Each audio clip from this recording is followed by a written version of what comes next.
Hi there, Representative Jeff Morris from the 40th Legislative District, Position 2.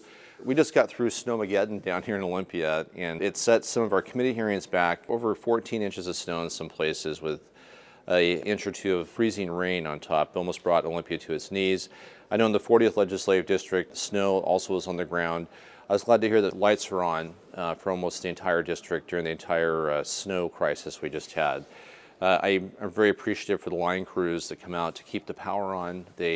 Next time you're out and you see a line crew out working at 2 o'clock in the morning, a quick hello and thank you would really boost their spirits when they're out trying to get the lights back on that we've become so dependent upon to function in our modern society.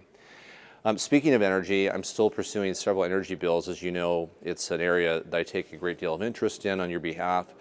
We're working on two exciting areas. One is continuing to break down barriers for you in your communities that want to become energy independent. We have a bill, it was the first bill passed off of the floor here from the House this session, that would allow the state to come in and write permits in communities that don't have current codes for new energy technologies like solar panels or wind turbines that follow the safest known practices as far as how they're installed in your communities. A lot of folks across the state, a lot of communities, counties, and cities don't have any codes to deal with how to actually site or the expertise.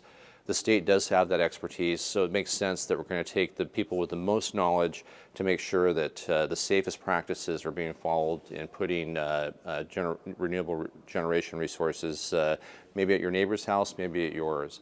But it's a barrier right now if you've spent $25,000 of your own money to put up a small wind turbine or solar panels or even to buy a fuel cell that heats your hot water and generates electricity. To have to go through an extensive permitting process or wait till your city council or county council adopts rules that don't exist, which can take up to a year to 2 years to do. That's a barrier. It keeps economic activity from happening. I can think of over $1.5 million of projects in Skagit County alone that, because of a lack of this type of law, have not been put on the ground.